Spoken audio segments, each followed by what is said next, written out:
If we put our sailors in harm's way by violating international law, unless there is the appropriate designations, could this come back and hurt those sailors? We have not been briefed on this. This was a DOD.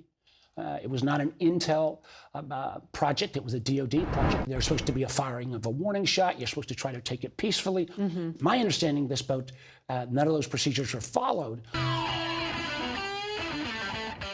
I have a few clips for us of the head Democrat from the intelligence community, member of the Gang of Eight, who is supposed to receive all the highly classified information, Democrat Mark Warner, on Face the Nation to discuss this Venezuelan boat strike that left civilian, non-military targets dead in what could possibly be a war crime, and that Trump tried to cover up before Vance seemingly told the world they didn't care about it. So a lot to go over. Take a second if you can. Leave us a like on the video. It helps us out a ton, gives us out there in the algorithm, and let's just get right to it. Tell me about this campaign, it would seem, in Latin America with the United States taking out this drug boat. Secretary Rubio, your former colleague on the Senate Intelligence Committee, says, quote, if you're on a boat full of cocaine or fentanyl or whatever, headed to the United States, you're an immediate threat to the United States. He is saying that as a national security justification to carry out a campaign with an unclear timeline. Have you reached out to Rubio about this? Do you know anything about how it is being formulated here with the intelligence community? Well, first of all, the Maduro regime in Venezuela are bad guys, and we obviously need to do all we can to stop fentanyl. We have not been briefed on this. This was a DOD. It was not an Intel project. It was a DOD project.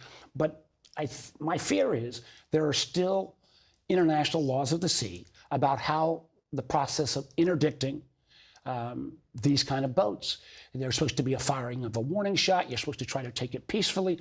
My understanding, this boat, none of those procedures were followed. So to clarify in more concise language, this is an attack not cleared by the intelligence community, not briefed with the intelligence community prior, made entirely without their discretion or advice, while avoiding all rules of engagements we have, like first firing a warning shot on non-military targets, where again, they're firing on non-military targets to begin with, something that could very well constitute a war crime. When asked, J.D. Vance simply said he did not care. And to get the full totality of what's going on, like the dangers of this, Trump has American warships with Marines going into the Caribbean. He's hinted publicly at regime change in Venezuela. Carolyn Levitt has said this at the podium multiple times. And now he's preemptively struck civilians, non-military targets, with a military strike.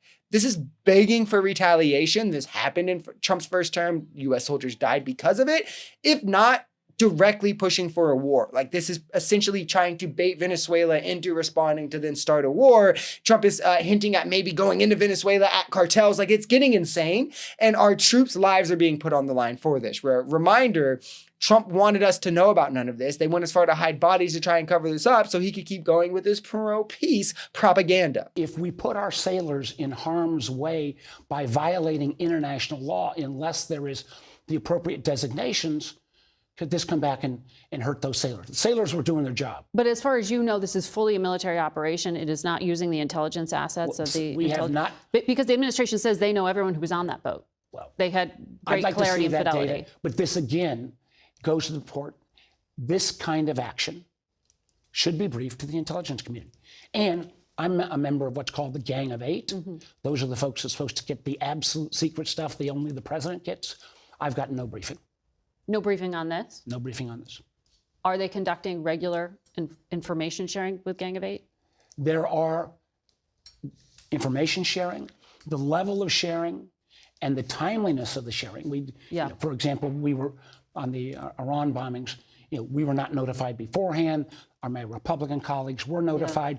When you start making oversight and who gets shared information. I think this is one facet where Trump is especially dictator-like, which is like how he carries out his foreign agenda. As the senator said, like purposefully leaving out the intelligence community because he knows they'll probably disagree with him is insane. Briefing MAGA but not Democrats is insane. Acting against the will of the advisors who are the experienced professionals on this matter is insane. This is unprecedented, guys. Like unprecedented. Strikes like this are typically done with a lot of calculus, not just from one man, because our government doesn't function that way. One man shouldn't have the power alone to without preemptive or to do a preemptive strike on a country that poses no threat to us. Each of these communities or agencies typically weigh in with their intel, their advice, their discretion, and then an educated decision is made still among like a table, the gang of 8 or so, that make the decision on what to do off of that. Trump seems to be acting rather irrationally on his own and on a whim and seemingly doing things solely because he thinks it's the opposite of what Democrats would want. Like, what are we doing? As the vice chairman of the Intelligence Committee, you have an oversight authority, and under law, the intel agencies must inform that committee about their operations. The CIA has to tell you about covert actions. This is an important kind of oversight. But this past week, you said you were blocked from even attending a meeting at the National Geospatial Intelligence Agency out in Virginia. Why do you think you were blocked? And has your Republican counterpart promised you that this isn't going to continue? I have done these visits to our intel facilities for the 10 plus years I've either been chair or vice chair of the Intelligence Committee. They are part of the normal course. You get a chance to see the workforce where they're working. You get to see their newest, best, coolest stuff. And oftentimes I get to do a town hall meeting because I'm not only the chair or vice chair, but many of these facilities are in Virginia. Right. So this meeting had been on the books for literally weeks, normal course of business.